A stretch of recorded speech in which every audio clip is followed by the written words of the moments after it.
Girar os assuntos internacionais. Lá nos Estados Unidos, olhos estão voltados para Donald Trump. O ex-presidente já está em Nova York, onde vai se apresentar à justiça amanhã.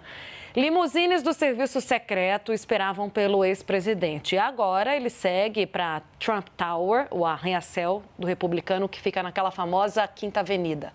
Ele deve passar a noite lá antes de ir para o Tribunal Criminal de Manhattan, onde, ao se entregar, terá as impressões digitais tiradas e também vai posar para uma foto que será usada na ficha dele.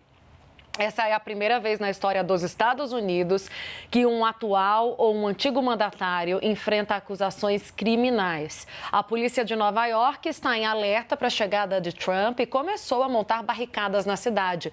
Ele estava na Flórida e deixou o estado em um jato particular, já que a denúncia que ele responde é de Nova York.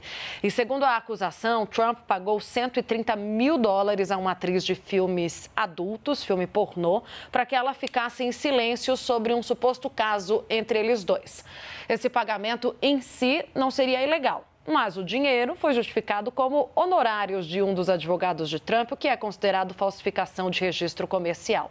Quem vem explicar para a gente melhor essa história, as expectativas em torno dela, é o nosso analista de internacional, Lorival Santana. Tudo bem, Lorival? Boa tarde. Bom, a gente quer saber, Lorival, da expectativa de Trump, se ele vai conseguir tirar proveito eleitoral desse processo. Já te perguntei, continuo reforçando a minha pergunta mais uma vez, né? Cada vez mais quente o assunto, de entender como que também o partido de Donald Trump trata a sua situação política ou de que forma isso respinga na imagem do partido.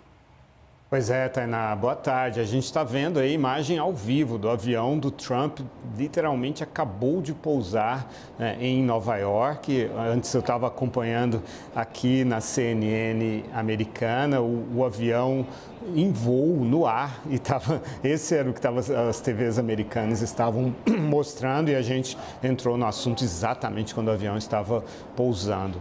É todo um espetáculo que acontece a partir de agora em Nova York, né? O Trump não tem mais o helicóptero, né, que o levava quando ele decolava do Air Force One, o avião que era da Força Aérea, agora ele viaja num jato particular.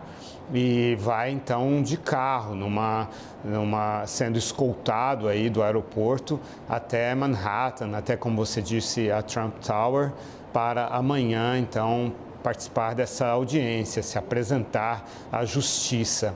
E a defesa dele pediu para que não fosse transmitida, não houvesse câmeras durante a audiência amanhã à tarde, o que mostra que ele não está totalmente confiante de que conseguirá dominar todo o show amanhã, não é? Ele sente que amanhã não será ele que estará comandando a audiência, mas sim um juiz distrital de Nova York, que poderá mandar ele calar a boca, poderá detê-lo, poderá puni-lo por algo que ele diga ou faça que seja contra as regras do tribunal.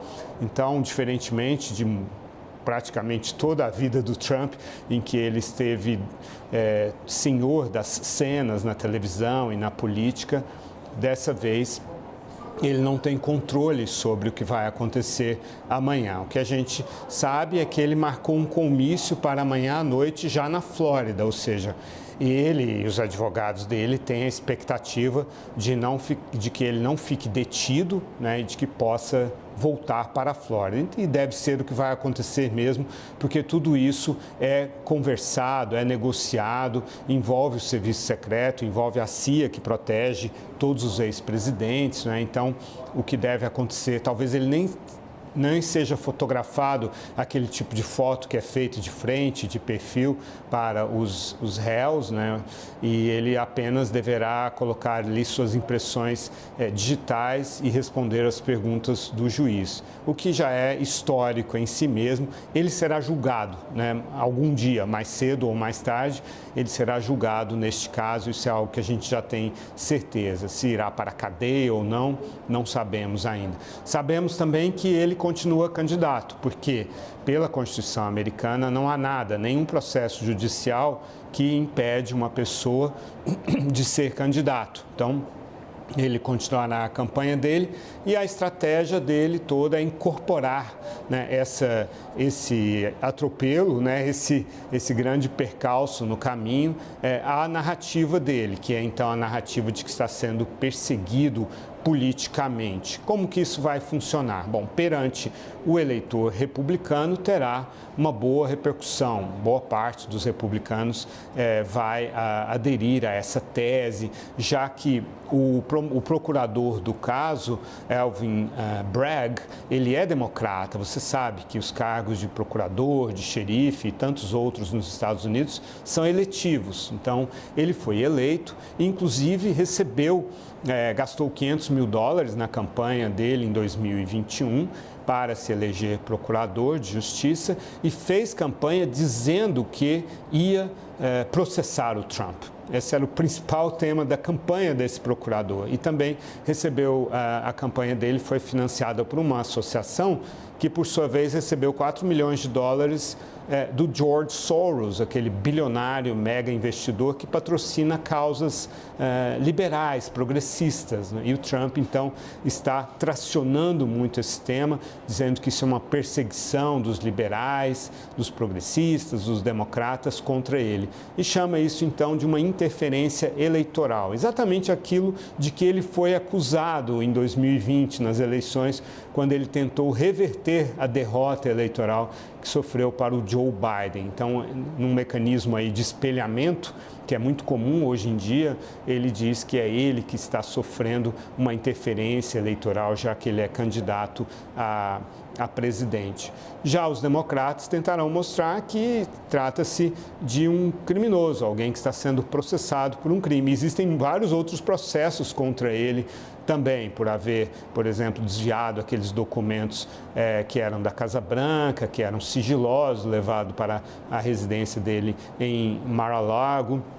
Existem outros processos pela contabilidade da empresa dele, enfim, há várias coisas que ainda vão aparecer aí nos próximos meses e anos antes da eleição de novembro do ano que vem. E ele terá de incorporar tudo isso à narrativa dele. Vamos ver, vamos acompanhando com as pesquisas, como o impacto que isso terá. De qualquer forma, intimida um pouco os adversários republicanos dele. Nenhum teve coragem, como a gente previu aqui no ano passado, na semana passada, nenhum teve coragem de usar isso contra ele. Ao contrário, disseram que esse processo é uma perseguição, que é um ultraje e que é algo orquestrado pelos democratas, Tainá.